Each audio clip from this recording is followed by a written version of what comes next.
world. This is the Fan and Fanatic Podcast.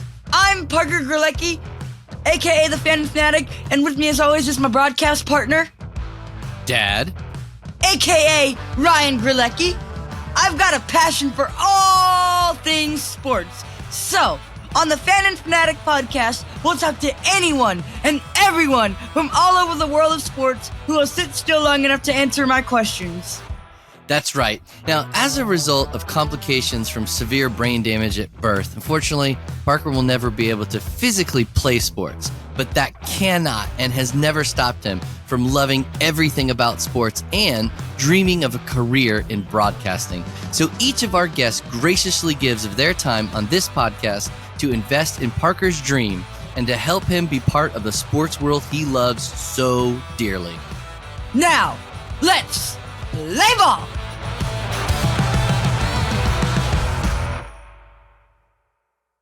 Back, Fanatic Addicts, to the Fan and Fanatic Podcast. It's my absolute honor to introduce my guest today, accompanied by his son Josh, Mr. Larry Nelson. So, Larry, please tell everyone who you are, where you're from, and your connection to the world of sports. Well, my name is Larry Nelson. I played on the PGA Tour for about 40 years, and just connection to the sport. I just love to play. Won a few times. Very fortunate to have won 3 majors, and I'm just happy to be here talking to you. I'm a fan. So which majors did you win? I won the PGA Championship twice. I won the U.S. Open once. So 3 majors, and all in all, it was a pretty good. So I take it you did not win a green jacket? No, actually, if I had not on the 12th hole, I might have won a green jacket in 1984, but I didn't play well enough. There were a bunch of guys out there that played better. So that's one I missed, and kind of sorry that I missed it. So I'm going to kind of so, you know Jim Nance? Oh, yes. I'd love to hear Jim. Yeah. What was your favorite call of his that he did? There were probably a bunch of calls. I don't know. He's done so well over the however many years he's done his broadcasting that I don't know that one comes to mind. But, there were just a couple of them that, I think meant a lot to the game and in a lot of the time. But, boy, me to come up with one good one. Well, I'll jump in on that. My favorite Jim Nance call is not really a call, but when he narrated the introductory video for Larry's induction, or I guess it was more the award for the Distinguished Service Award. Hold on, wait, Larry Nelson, do you by any chance have a connection with Mr. Nance? No, I'm sorry. I don't have a connection. I know a lot of people, on the tour, but I've been away from the PGA Tour and all those broadcasts for about 20 years now. Do you know of anyone who knows Mr. Nance directly? Well, there are a couple of people. I know Fred Couples is a good friend. They went to school together. And some of the guys who did some of the broadcasting, I'm sure would know him pretty well.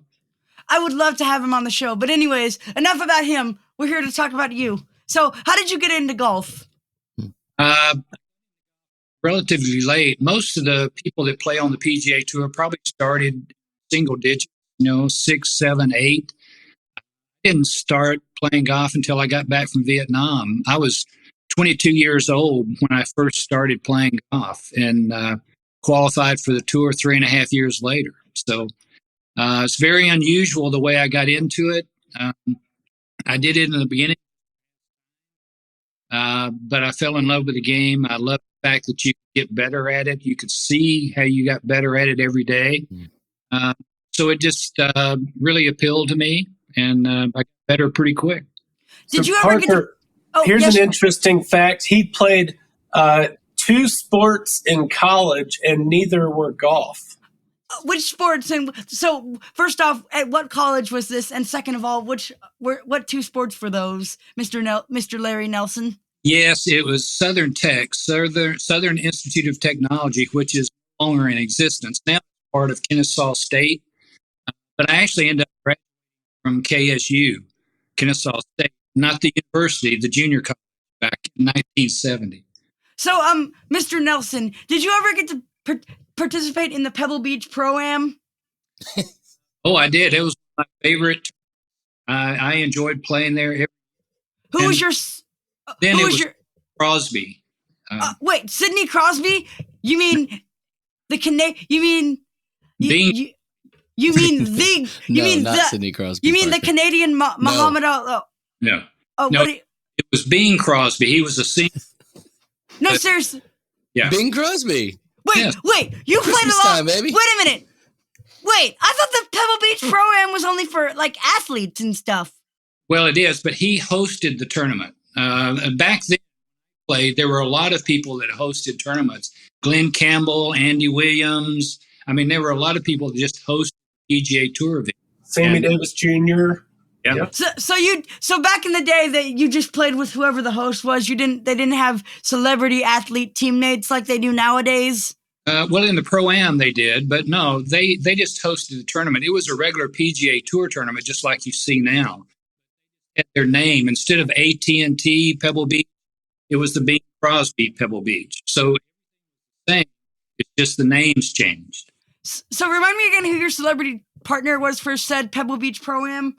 Well, I had a couple of them. He was not really a celebrity. He actually was the president of Cypress Point. I played with him for about 4 years. I did play with Sean Connery once out in Palm Springs. Wait. 007. The old, he starred in Goldfinger, Thunderball, a lot of the earlier 007 movies. Very cool. Very cool. So go back to sports in college. What sports did you play in college? Baseball and basketball in college. Very cool. Very cool. So how much practice is involved in being a PGA player? Nonstop. I mean, you pretty much 8 hours a day if you're not playing, but all different types of the sport. Chipping, the putting, stand shots, driving, just a bunch of different shots, trying to hit it left, trying to hit it right. So there's just a lot of things you can practice. I mean, it's multifaceted what the PGA people that are successful at it are able to do. And so if you're not good at any one thing, it can kind of hold you back. Did you ever get to play alongside Tiger Woods? Played with him one time. Actually, it was at Riviera at the LA Open. Mm-hmm. Now it's the Genesis LA Open. So the names kind of changed. Back then, Glenn Campbell, I think. Same golf course. Yep, same golf course. Everything's the same, but just different names. Did you participate in the Masters a few times? I think I did from 1979 to 1992. That would have been 13 years that I played the Masters. What's your favorite course to play? Perhaps maybe Amen Corner? If I had a chance to play competitively, it would have been Butler National up in Chicago. I always played well. Very difficult golf course, very hard conditions a lot of times. My favorite golf course to play probably was Cypress Point, which was one in the rotation of the Pebble Beach tournament every year up until they dropped out. But Cypress Point was probably my favorite golf course. Josh actually got to play there. I actually want to give a shout out to someone like very near and dear to my heart. My grandfather. He's a big golf nut. Like he watches a lot of the major tournaments. Like he'll watch the Pebble Beach Pro-Am, the Open. I mean the British Open. So the U.S. Open, the Pebble Beach Pro-Am, the British Open, the Masters. He watches it all. Yeah, I'm his age probably, and I like watching all that stuff also. So what? This week is the Ryder Cup matches, if you know. Yep. It starts So this weekend is the Ryder Cup. Did you ever play in it? And can you explain what the Ryder Cup is for the listeners that might not follow golf? Yes, I played in the Ryder Cup 3 times, and twice here, once over in England. They pick, well, when I played the Ryder Cup, we got points for each tournament we played on the regular season, and we had to earn enough points by our finishes in each tournament to get one of the 12 spots. You also had the guy who won the PGA that was eligible to play in the Ryder Cup. So it was actually 11 people that qualified plus the PGA champion. And if the PGA champion was one of the qualifiers, then there was just 12 people. And that's changed a little bit now. Now they have 6 picks. So you have 6 guys who make it off the way they played during the last 2 years. And then the captain, whoever the captain is, actually gets to pick 6 guys to be the other of the 12 teammates. On an unrelated note, are you by any chance related to Willie Nelson? No. Well, I say no. I'm not sure. We both like, so, we could be connected in some way, but no, there's a lot of things around I don't think I'm related to, but he would be a good guy to be related to, though. So what is your favorite tradition in golf? Like your favorite tradition in golf? I think one of my favorite traditions in golf probably is what they do at the Masters every year. They have 3 guys that tee off that actually start the tournament. And these are players that were very successful at Augusta. And it's just kind of neat for the Masters to invite those guys back to be a part of the tournament. And that tradition with them 3 hitting it off the first tee, I think is just really good. And I think they've done a very good job of just doing that every year. Can I give you my impression of Jim Nantz right quick? Oh, you can go ahead. Hello, friends. I like that. All right. So who was your caddy? I had a bunch of different caddies. Josh caddied for me a lot when I got old. Champions Tour. Did a little bit. And I had various caddies. I didn't have the same. Very seldom does the player have the same caddy throughout his career. So I had several caddies. One year I played with a Japanese caddy. Couldn't speak English. He was just a friend of mine. Hideki Matsuyama by any chance? Or is No, he? It wasn't him. But this was way before him. I think my caddy for him at some point. But no, it wasn't him. So how important is the caddy in golf? Depends on the player. I think there's some players that really depend on the caddy, and there are other players really all I just want them to say is yes. So with the players, and the important part, a caddy does not last very long on the PGA Tour if he's really hot. So I think that's what makes a good caddy out there is being knowledgeable and being positive. So, so earlier in the podcast, I alluded to Jim Nantz. Yes. I love announcers, my friend. So I have a question for you. What do you think is the all-time greatest, greatest golf-related play-by-play call? Play-by-play. Well, Jim Nantz would come to mind, but not only he does what, baseball? No. Basketball. Basketball, and I believe he does NFL football. Yeah. I think he used to do it with one Phil Simms, but I don't think they're together anymore. Because I think now it's Jim Nantz and Tony Romo.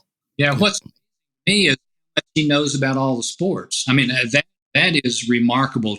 That's the reason I would put him in a category all by himself. I mean, from golf to football or to basketball to football, that's an amazing thing. So I would have to put him in that category. Cassell was a really good play-by-play guy back in before.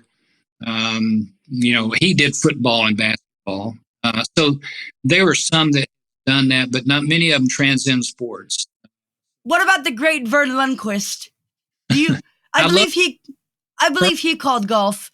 As a matter of fact, go ahead, Josh. Larry Nelson. I'm so sorry. No, that's okay. Vern, I met him when he was actually just a local broadcaster in Dallas. and then he moved from being a local sportscaster in Dallas to the big stage, and he was very good. Matter of fact, I get a note from him every so often, so it's really kind of neat. I know some guys that know him really well. So maybe he could because like when you think of like great when you think about like top level announcers, Jim Nantz, Kevin Harlan, Marv Albert, Vern Lundquist, just to name a few. But anyhow, I believe Vern Lundquist was also a part of one of the greatest golf movies of all time, Mr. Happy Gilmore. And I believe one of the quotes from said movie was, "Who the is Happy Gilmore?" Yeah, I'm sure that's one of his proudest moments. Okay, so I'll set you up with an interesting fact about Mr. Nelson is that this is Ryder Cup week, and after his first 2 Ryder Cups, his record was 9-0. 9-0. He won all 9 matches. I don't think anybody's ever won their first 9 Ryder Cup matches. So that's a pretty interesting feat that he'll never brag on himself. So sometimes that's why I have to jump in and say stuff. Mr. Larry Nelson, did you ever play against Rory McIlroy or any like? I know I named Tiger Woods, but like, did you get to play against the Rory McIlroy? No, I get a chance to meet when they have a players reunion, the U.S. Open people, that they have a dinner about every couple of years. So I will be able to meet with him and all the other younger guys who have won the U.S. Open. But I've never had a chance to play with him. I don't even think he was born when I was playing. They're younger and younger out there. And Ricky Fowler and Jordan Spieth, I really like these guys. I think they've done a lot for the game, and they really are very good work with fans. I think they're good to carry the game forward. There was another really good golfer from back in the day that came to mind, but I think I can't exactly place my finger on who it is. I believe it is John Daly. I don't know. Yeah. Wait. Am I not supposed? Question: no. Is the name John Daly like the name of Voldemort, like he who shall not be named? What's with the? Wait. Hold on. I'm just saying, if all of like back in the day golfers to name John Daly is sort of like, I mean, you could have gone Arnold Palmer, Jack Nicklaus. Wait, yeah. Not many people will default to John Daly. Wait, did I? Wait, was I not supposed to? No, it's funny. But anyways, case in point, there are so many good. There are so many like well-known names in the world of athlete in the field of sports, like athletes and announcers and that sort of. Okay, sorry. I'll throw out a question to my dad. Who were your favorite people that you partnered with in the team tournaments, like the Ryder Cup and whatnot? Who were back in the 79, 81, 87? Who would have been in that era your favorite guys to play with? Yeah, I always enjoyed playing. I played with Lenny Watkins was my partner for years and years, or for 2 Ryder Cups. We partnered very well together. I also played with Payne Stewart, very nice. Trevino, Lee Trevino, Tom Kite. So I had the opportunity to play with a lot of really pretty good guys. One thing you might be interested in, I did play with Michael Jordan up in Chicago. So he was a celebrity, and we did a little thing, kind of a 9-hole match, and he was on. So that was nice. And Bill Murray, he was on the same team. So we had a pretty good. It was a fun day. I couldn't believe how big or how long Michael Jordan's fingers were. I mean, his hand wasn't very wide, but I mean, it looked like they would wrap around a basketball. So anyway, meeting some of those guys was fun. Josh Nelson, you're an Auburn guy, right? I am. So I went to school with your parents. So can I give you I want to share something that I want you and Larry to hear. So okay. one of my favorite places to eat down there at Auburn is Hamilton's. And one day, my grandmother, and I were having a bite to eat, and out of the blue, walks in Jason Duffner. Like, Oh, wow. like you know Jason Duffner, right?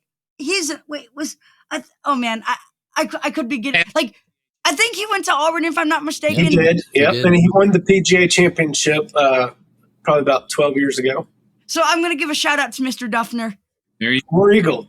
Yes. Good guy. Wait, Josh, a little birdie tells me that you played at Auburn. I did not actually play on the Auburn golf team. I did play some professionally later after college. I played 3 sports in high school like my dad, and chose not to play golf in college, but got to enjoy being a part of a lot of other things, and then got to play competitively after. Were you a college athlete at all at Auburn, Mr. Josh Nelson, sir? Not unless you count intramurals. Do what now? Yeah, I only played Intramural sports. intramural sports, and not on any of the varsity teams. So Mr. Larry Nelson, sir, what is the best golf club in your bag? My best, I always was a good driver of the golf ball. Just when hitting balls, I always hit it really pretty straight. It was learn how to curve it and work it to the left and work it to the right. But I think if people look back on my career, I was a good middle iron player, but I think the best part of my game was actually driving. If I had been a really good putter during my career, I think I would have probably had a lot more opportunities to. Yeah, most of the tournaments he won were on very difficult golf courses where driving the golf ball was really important. Can I actually give another shout out to some? And this one is a woman who I believe is on the LPGA tour at the moment. Who actually like someone we tailgate at Auburn, like tailgate with at Auburn. Like I believe they are. I don't exactly know what their relation is, but her name is Miss Bailey Tardy. Do you know of Miss Bailey Tardy? I have heard of her, but I do not know her very well. No. So yeah, shout out to her. All right. So out of all your experiences, Mr. Nelson, Larry, Yes. Mr. Larry Nelson, out of all of your experiences, what was the greatest moment or memory? The greatest moment, memory, probably when I won the 1987 PGA. Josh and his brother were there that week, and they got to see pretty much everything that happened the last round. It was very hot, high humidity, but we made around 18 holes. I ended up having to go into a playoff with my friend Lanny Watkins, and I actually beat him on the first playoff hole. But what happened there is it gave me a 10-year exemption. When I won that tournament, it gave me a 10-year exemption on the PGA Tour. I was 10 days before my 40th birthday, so I would be exempt on the PGA Tour until 10 days before my 50th birthday when the Champions Tour starts. So to me, that was a tremendous time, and it actually got Josh and his brother kind of wanting to play golf. Mr. Larry Nelson, sir, did you ever play on the senior PGA Tour?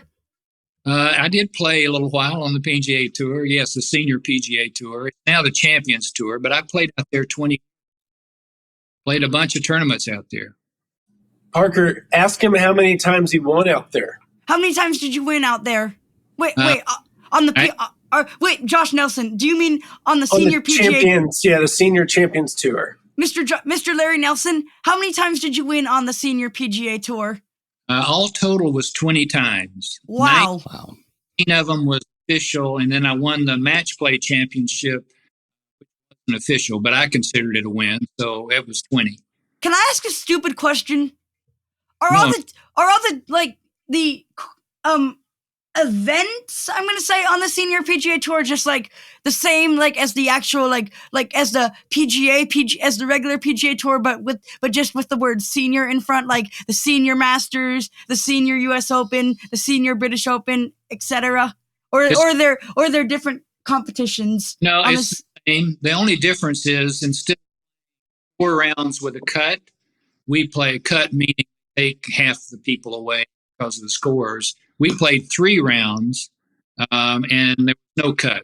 So instead of 4, there's 3, and the number of players playing each week is less. So it's a smaller field, but the competition's still there. I mean, everybody who played good on the PGA Tour kind of plays good on the Champions Tour or the Senior Tour. So it was a good way to continue to play golf competitively, and I just enjoyed being out there every minute. So in other words, yes, it's the same like schedule as the actual like straight up regular PGA Tour, but just for the senior PGA. Is that right? Yep. People over 50, and we played 3 instead of 4. That's basically the difference. So do you have a sporting event that is on your bucket list, Mr. Larry Nelson, sir? Yeah, I would like to go see the Kentucky Derby at some point. I mean, I think that would be. I mean, there's a lot of stuff goes on for about a race, 4-minute race, whatever. But I think if I something I would enjoy taking Josh's mom to, that. By the way, Mr. Larry Nelson, sir, do you mind if I call you Mr. Larry Nelson, sir? Mr. Larry Nelson, sir? You can call me Larry, whatever you're comfortable with. Mr. Larry Nelson, sir, do you like to play putt-putt, or as I like to call it, golf for little people? And by little people, I mean kids. I'm not talking about like people of whom are, minuscule.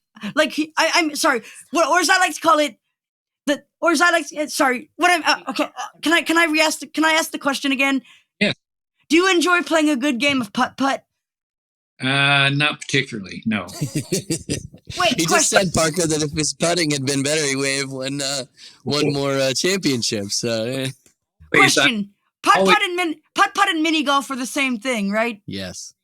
So better question. Do you enjoy playing a game of mini golf, or is mini golf not really your cup of tea? Yeah, that's a cup of tea. I carried both boys to the mini golf for birthdays, and I took a lot of birthday parties there. But it's never. I don't think I ever competed in mini golf. But I can tell you that we went to a fair up. They had a little by the Opryland Hotel, and I took brother down, and they had this thing. You could pay $2 and make about a 10-footer. I guess it was about 10. Was it that long, Josh? Do you remember? Yeah, probably 10, 12 feet. But anyway, I gave them $2 and made one, and gave one of the boys, and then they gave him another $2, and I made the second one and gave them. These were huge things. Just saying that sometimes for guys who played professionally, 8-10 foot putt is not. Mr. Larry Nelson, sir, yeah. We ran into a sand trap, if you know what I mean, with the connection. I understand. All right, so Mr. Larry Nelson, sir, what changes have you seen in your career in golf? Well, as we get older, muscles don't quite work the same way. I'm very fortunate that I was able to play out there until I was 50, very competitive.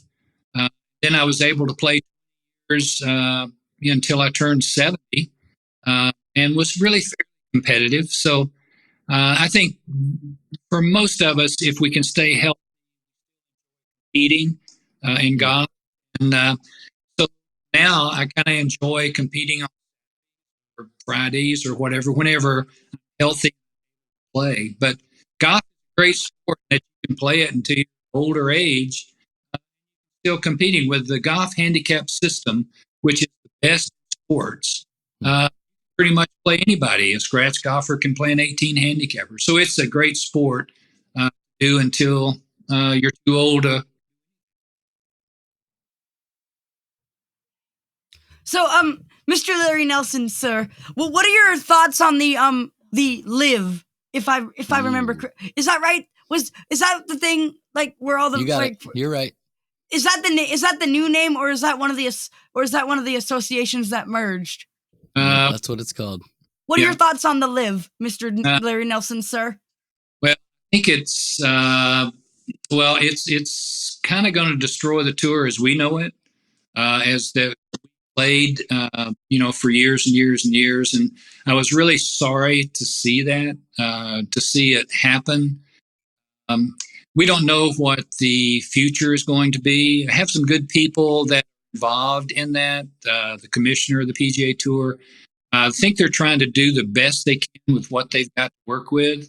And I know that they're going to try to do everything they can to kind of save and promote the PGA Tour in the future. So, any other stories you think our listeners would like to know, Mr. Larry Nelson, sir? There's probably a lot of stories, but I had the chance to play with Arnold Palmer as my teammate 2 years. He was just a really great guy, and I learned a lot from him. His reaction with the crowd, his reaction with the fans as he walked around. I mean, he was a fan favorite, not just because he was a good player, but because he would actually look you in the eye and ask you how you're doing. And he seemed to really care about the people. And I think that was probably the best thing that happened to me on my PGA Tour and career, was being able to play with him. Can I ask a question? Yes, sir. Since we're both here with our dads, how about if we ask Mr. Nelson what the best tip he ever got from his dad was? Would that be good if I answered that? Sure. That's a good one. Right. Go ahead. Yeah, this is okay. You're the guests. All right. Go ahead. I'm sorry. Yeah.